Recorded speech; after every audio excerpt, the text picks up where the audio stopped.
నిన్న మన finance minister Nirmala Sitharaman గారు యూనియన్ బడ్జెట్ను ప్రవేశపెట్టారు. ఈ బడ్జెట్లో ఒక ఇంపార్టెంట్ పాయింట్ ఇండెక్సేషన్ బెనిఫిట్స్ను తీసివేయడం జరిగింది. ఈ రూల్ కారణంగా రియల్ ఎస్టేట్ ఇన్వెస్టర్లు నష్టపోయే అవకాశం ఎక్కువగా ఉంది అని ఎక్స్పర్ట్స్ చెబుతున్నారండి. మిడిల్ క్లాస్ ప్రజలు భూమి మీద ప్లాట్స్, అపార్ట్మెంట్స్ మీద ఇన్వెస్ట్ చేస్తారు. లోన్స్ తీసుకొని మరీ కొంటారు. ప్రతి నెల ఈఎంఐ కడతారు. అప్పు చేసైన ఇంటి యొక్క మెయింటెనెన్స్ను, ప్రాపర్టీ ట్యాక్స్లను కడుతూ ఉంటారు. ఇంటిపైన ఎందుకు ఇన్వెస్ట్ చేస్తారు అంటే ఒక 10 లేదా 20 ఏళ్ల తర్వాత ఈ ఇంటిని అమ్మితే కొంత లాభం వస్తుంది అనే ఉద్దేశంతో ఇన్వెస్ట్ చేస్తారు. ఒక తండ్రి 20 ఏళ్ల తర్వాత తన కూతురి పెళ్లి కోసం ల్యాండ్ కొని పెట్టుకుంటాడు. కొడుకు ఎడ్యుకేషన్ కోసం ఫ్లాట్ కొని 20 ఏళ్ల తర్వాత మంచి ధరకు అమ్మాలి అనే ఉద్దేశంతో ఫాదర్ ఉంటారు. స్టాక్ మార్కెట్లో రిస్క్ తీసుకోలేని వారు రియల్ ఎస్టేట్లో ఇన్వెస్ట్ చేస్తూ ఉంటారు. ఈ కొత్త రూల్ కారణంగా మిడిల్ క్లాస్ ప్రజలకు, లాంగ్ టర్మ్ ఇన్వెస్టర్లకు నష్టం రాబోతోంది అని రియల్ ఎస్టేట్ ఎక్స్పర్ట్స్ చెబుతున్నారు. యూనియన్ బడ్జెట్లో కొన్ని నెగిటివ్స్ ఉన్నాయి, కొన్ని పాజిటివ్స్ కూడా ఉన్నాయి. యాంజల్ ట్యాక్స్ ను మాఫీ చేయడం వల్ల స్టార్టప్ మార్కెట్ ఎన్హాన్స్ అవుతుంది. యువత కోసం మంచి స్కీమ్స్ తీసుకొచ్చారు. 20 లక్షల యువతకు స్కిల్ ట్రైనింగ్ ఇవ్వడం అనేది ఆహ్వానించదగ్గ విషయం. బట్ మిడిల్ క్లాస్కు మరియు ట్యాక్స్ కట్టే వారికి, రియల్ ఎస్టేట్లో, స్టాక్ మార్కెట్లో ఇన్వెస్ట్ చేసే వారికి కొంత సెట్ బ్యాక్ రావడం అనేది వాస్తవం. Long term capital gain asset యొక్క ట్యాక్స్ను 10 నుండి 12.5%కు పెంచారు. షార్ట్ టర్మ్ క్యాపిటల్ గెయిన్ ట్యాక్స్ను 15 నుండి 20%కు పెంచారు. బట్ ఇండియాలో దాదాపు 65% రియల్ ఎస్టేట్లో ఇన్వెస్ట్ చేస్తారు. కాబట్టి ఈ వీడియో ఎక్స్క్లూజివ్గా ఇండెక్సేషన్ ట్యాక్స్ బెనిఫిట్స్ గురించి ఫార్ములాస్ ద్వారా, క్యాల్కులేషన్స్ ద్వారా ఎక్స్ప్లెయిన్ చేస్తున్నాను. ఈ కొత్త రూల్ ఏంటి అంటే immovable properties long term capital gain ట్యాక్స్ను 20% నుండి 12.5%కి తగ్గించారు. ఇక్కడ ఇమ్మూవబుల్ ప్రాపర్టీస్ అంటే lands, apartment, real estate, houses, factories, commercial buildings, anything that related to ల్యాండ్ను ఇమ్మూవబుల్ ప్రాపర్టీస్ అంటారు. ఇక్కడ ట్యాక్స్ను తగ్గించారు కదా, ఇందులో నష్టం ఏంటి అంటే ట్యాక్స్ను తగ్గించారు బట్ ఇండెక్సేషన్ బెనిఫిట్స్ను తీసివేశారు.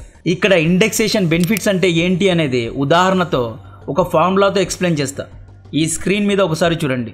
రవి అనే వ్యక్తి 2002-2003 ఫినాన్షియల్ ఇయర్లో బ్యాంకు నుండి రుణం తీసుకొని 25 లక్షల రూపాయలు పెట్టి 1200 స్క్వేర్ ఫీట్ ల్యాండ్ తీసుకున్నాడు. ఈ ల్యాండ్ను ఇయర్ 2023-24 ఫినాన్షియల్ ఇయర్లో 1 కోటి రూపాయలకు అమ్మాడు అనుకోండి. రవి యొక్క లాభం 75 లక్షలు. పాత రూల్స్లో ఎలా ఉండేది అంటే ఈ 75 లక్షల్లో ఇన్ఫ్లేషన్ ఫ్యాక్టర్ను కూడా పరిగణలో తీసుకునేవారు. ఇయర్ 2002లో కొన్ని ఇయర్ 2023లో అమ్ముతున్నాడు కాబట్టి దాదాపు 20 ఏళ్ళు ఇన్ఫ్లేషన్తో పాటే ప్రాపర్టీ రేట్ అనేది పెరిగింది. ఈ స్క్రీన్లో ఇండెక్సేషన్ క్యాల్కులేషన్ ఉంది. ఇది ఆన్లైన్ క్యాల్కులేటర్. మీరు కూడా కావాలంటే మీ ప్రాపర్టీ ఇండెక్స్ను క్యాల్కులేట్ చేయొచ్చు. ఇక్కడ పర్చేజ్ ఇయర్, సేల్ ఇయర్ అని ఎంతకు కొన్నారు, ఎంతకు అమ్మారు అనే డీటెయిల్స్ టైప్ చేస్తే మీ total cost of acquisition with indexation అనేది తెలుస్తుంది. రవి ల్యాండ్ యొక్క ఇండెక్సేషన్ వాల్యూ దాదాపు 82,86,000. దీని సింపుల్ ఫార్ములాతో కూడా క్యాల్కులేట్ చేయొచ్చండి. ఇండెక్సేషన్ క్యాన్సిలేషన్ కారణంగా రియల్ ఎస్టేట్కు రాబోయే ప్రమాదం గురించి తెలుసుకునే ముందు మనపైనే ఆధారపడిన మన కుటుంబం పడిపోకుండా చూసుకునే బాధ్యత మనదే.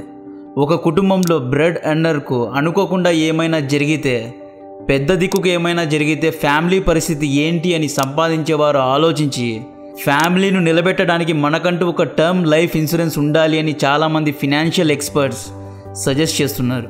ఇక్కడ అందరికీ వచ్చే క్వశ్చన్, మంచి టర్మ్ ఇన్సూరెన్స్ ఎక్కడ కొనాలి అని. ఆన్లైన్లోనే దీన్ని కొనొచ్చు. కింద డిస్క్రిప్షన్లో ఉన్న లింక్ను క్లిక్ చేసి మ్యాక్స్ టర్మ్ లైఫ్ ఇన్సూరెన్స్ను అవైల్ చేసుకోవచ్చు. మామూలుగా టర్మ్ ఇన్సూరెన్స్లో మనకు ఏమైనా జరిగిపోతే ప్రీమియం అనేది వెనక్కి ఇవ్వరు. కానీ మ్యాక్స్ లైఫ్ టర్మ్ ఇన్సూరెన్స్లో ప్రీమియం వెనక్కి తీసుకునే సౌకర్యం ఉంటుంది. ఇక్కడ క్లెయిమ్ సెటిల్మెంట్ రేషియో అనేది 99% కంటే ఎక్కువ ఉంది. దీనికి అర్థం 100 మంది క్లెయిమ్ కోసం అప్లై చేస్తే 99 కంటే ఎక్కువ శాతం సెటిల్ అవుతుంది అన్నమాట. మ్యాక్స్ టర్మ్ లైఫ్ ఇన్సూరెన్స్ తీసుకోవాలి అంటే కింద ఉన్న లింక్ క్లిక్ చేసి మీ డీటెయిల్స్ను ఫిల్ చేసి మీ ఫ్యామిలీకు సరిపోయే ప్యాకేజెస్ను సెలెక్ట్ చేయండి. Purchase price into year 2023 cost inflation index divided by year 2002 cost inflation index. Purchase price ఎంత? 25 లక్షలు. ఇక్కడ ఇయర్ 2023 కాస్ట్ ఇన్ఫ్లేషన్ ఇండెక్స్ ఇక్కడ చూడొచ్చు, 348 rupees. Divided by year 2002 cost inflation index ఇక్కడ 105 ఇక్కడ చూడొచ్చు.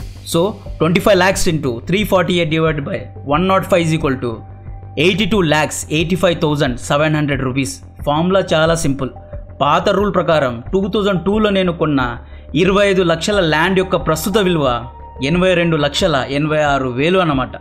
ఇక్కడ ఇన్ఫ్లేషన్ను యాడ్ చేసాం. నేను ఈ ల్యాండ్ను అమ్మినందుకు ప్రభుత్వానికి ట్యాక్స్ ఎంత కట్టాలి అంటే 1 crore, అంటే అమ్మే price 1 crore subtracted by 82.86 is equal to 17.14 lakhs, అంటే 17,14,000 అనేది నా క్యాపిటల్ గెయిన్ అన్నమాట.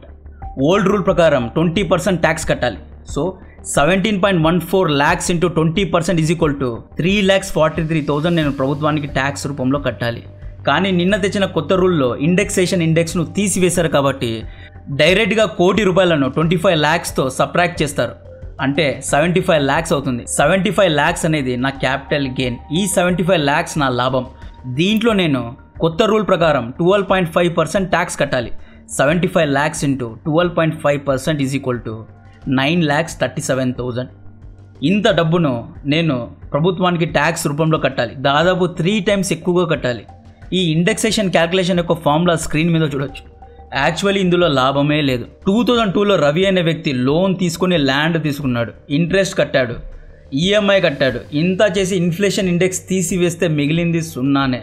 లాభం చాలా తక్కువ. యాక్చువల్లీ ఫినాన్స్ మినిస్ట్రీ దీని గురించి ఆలోచించాలి. వీళ్ళు స్టాక్ మార్కెట్లో కూడా long term and short term gain ట్యాక్స్ను పెంచారు. యాక్చువల్లీ డబ్బులున్న వాళ్ళకు, ఎస్పెషలీ రాజకీయ నాయకులకు ఇక్కడ ప్రాబ్లమే ఉండదు. రాజకీయ నాయకుల దగ్గర, బిజినెస్ మ్యాన్ దగ్గర బ్లాక్ మనీ ఉంటుంది. బ్లాక్ మనీతో వీళ్ళు ప్రాపర్టీ వాల్యూ తగ్గించి చూపించి ట్యాక్స్ నుండి ఎగ్గొట్టేస్తారు. కానీ మిడిల్ క్లాస్ దగ్గర, ఐటీ సాఫ్ట్వేర్ ఇంజనీర్స్ దగ్గర మరియు ట్యాక్స్ పేయర్స్ దగ్గర బ్లాక్ మనీ ఉండదు కాబట్టి ఈ ట్యాక్స్ను కట్టి తీరాల్సిందే. బ్లాక్ మనీ ఉన్నవారు ఏం చేస్తారు? ఉదాహరణకు ₹1 కోటి ప్రాపర్టీని 75 లక్షల క్యాష్ ఇచ్చి 25 లక్షలు చెక్ ఇచ్చి కొంటారు.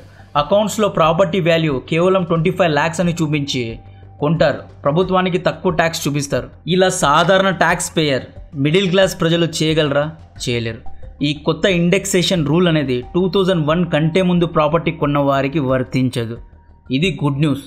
మీరు గనక 2001 కంటే ముందు అంటే 1999లో, 1990sలో, 1980sలో ప్రాపర్టీ కొని ఉంటే ఇప్పుడు దాన్ని అమ్మాలి అనుకుంటే ఇండెక్సేషన్ ఇండెక్స్ను క్యాల్కులేట్ చేసి ఓల్డ్ రూల్ ప్రకారమే మీరు అమ్మాలి. ఓల్డ్ రూల్ ప్రకారమే ప్రభుత్వానికి ట్యాక్స్ అనేది కట్టాలి. ఈ రూల్ను ప్రవేశపెట్టడానికి కారణం ట్యాక్స్ను సింప్లిఫై చేయడమే అని ప్రభుత్వం అంటోంది. లాంగ్ టర్మ్లో ప్రాపర్టీని హోల్డ్ చేసి అంటే 10 to 20 years ప్రాపర్టీలను అలాగే ఉంచుకొని అమ్మాలి అనుకునే మిడిల్ క్లాస్కు ఈ కొత్త రూల్ వల్ల ఎక్కువ ట్యాక్స్ను కట్టే పరిస్థితి ఉంది. ఆల్రెడీ మనం ప్రతి ఇయర్ హోమ్ లోన్ కడుతున్నాం, ప్రాపర్టీ ట్యాక్స్ కడుతున్నాం, కానీ ఫెసిలిటీస్ లేవు. సరైన రోడ్స్ లేవు, వాన పడితే వాటర్ లాగింగ్ అవుతోంది, ఎలక్ట్రిసిటీ ఇష్యూస్ ఉన్నాయి, పొల్యూషన్ ఇష్యూస్ ఉన్నాయి, డ్రైనేజ్ సమస్యలు ఉన్నాయి. మన డబ్బును రాజకీయ నాయకులు ఎన్నికల ప్రచారానికి వాడుతున్నారు. యాక్చువల్లీ ఇటువంటి క్యాల్కులేషన్స్ సామాన్య ప్రజలు వేరు అని ఇటువంటి రూల్స్ తెచ్చారా అనేది చూడాలి. నేను మీకు ఫార్ములాస్తో ఎక్స్ప్లెయిన్ చేశా. ఎక్కడ నష్టపోతున్నాము అనేది క్లియర్గా చెప్పాను. ఈ కొత్త రూల్ అనేది నిన్నటి నుండి అమల్లోకి వచ్చేసింది. అమ్మేటప్పుడు కూడా ఇంత ట్యాక్స్ కట్టే పరిస్థితి ఉంటే రియల్ ఎస్టేట్లో ఇన్వెస్ట్ చేసే బయ్యర్లు వెనక్కి తగ్గే అవకాశం ఉంది.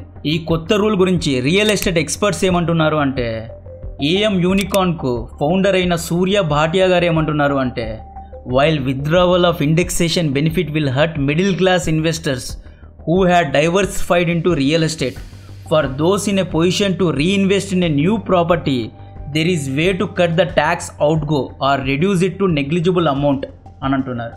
సూర్య గారి ప్రకారం మీరు నిజంగా మేలు కోరుకునే వారైతే ఈ ట్యాక్స్ అనేది కట్టించుకోకుండా ఉండాలి అంటున్నారు. ఐసీఆర్ఏకు వైస్ ప్రెసిడెంట్ అయిన అనుపమ రెడ్డి గారు ఏమంటున్నారు అంటే, long term returns on the residential real estate sector despite a reduction in LTCG tax rate, the removal of indexation benefit at the time of sale of property is likely to result in higher tax outgo అంటున్నారు. This will have negative impact to investors అంటున్నారు.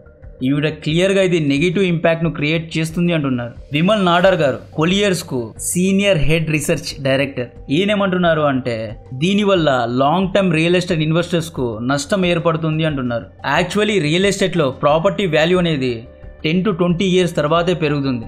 ఎలా అంటే middle class ప్రజలు prime ఏరియాస్లో అంటే city సెంటర్లో ప్రాపర్టీస్ను కొనరు. ఎందుకు కొనరు అంటే అక్కడ రేట్స్ అనేవి ఎక్కువగా ఉంటాయి కాబట్టే కొనరు. ప్రైమ్ ఏరియాస్లో ల్యాండ్ యొక్క వాల్యూ కూడా ఎక్కువగా ఉంటుంది. మిడిల్ క్లాస్ ప్రజలు అవుట్స్కట్స్లోనే ఎక్కువ ప్రాపర్టీస్ను కొంటారు, ఎందుకంటే అవుట్స్కట్స్లో ప్రాపర్టీ యొక్క రేట్ తక్కువగా ఉంటుంది కాబట్టి. అవుట్స్కట్స్లో తక్కువ రేటుకు కొని ఒక 10 నుండి 20 ఇయర్స్ తర్వాత ప్రాపర్టీ రేట్ పెరిగినప్పుడు అమ్ముతారు. సో లాంగ్ టర్మ్ ఇన్వెస్టర్స్కు ఈ కొత్త రూల్ అనేది లాస్ అనే చెప్పొచ్చు. డబ్బులున్న వారు ప్రైమ్ ప్రాపర్టీస్ను, ప్రైమ్ ఏరియాస్లో ఉన్న ప్రాపర్టీస్ను ఎక్కువ డబ్బు పెట్టి కొని వెంటనే అమ్మేస్తారు, ఒక 5 ఇయర్స్లో అమ్మేస్తారు. అటువంటి వారికి ఈ కొత్త రూల్ అనేది లాభాన్ని ఇస్తుంది. సో మీ అభిప్రాయాన్ని కామెంట్ చేయండి. ఈ కొత్త రూల్ మీద మీరేమనుకుంటున్నారో కామెంట్ చేయండి. ఇది లాభాన్ని కలగజేస్తుందా, నష్టాన్ని కలగజేస్తుందా అనేది కామెంట్ చేయండి. ఇంతకుముందు నేను చెప్పినట్లు మ్యాక్స్ టర్మ్ లైఫ్ ఇన్సూరెన్స్ అనేది మీ కుటుంబానికి ఒక భరోసాలాగా ఉంటుంది. దీని యొక్క లింక్ను డిస్క్రిప్షన్లో కమెంట్ బాక్స్లో ఇస్తున్నాను. లాస్ట్ మినిట్లో రష్ అవ్వకుండా వెంటనే అవైల్ చేసుకోండి. సో కాంటెంట్ నచ్చితే వీడియోను లైక్ చేయండి, ఛానల్ను సబ్స్క్రైబ్ చేసి అందరికీ షేర్ చేయండి. జై హింద్.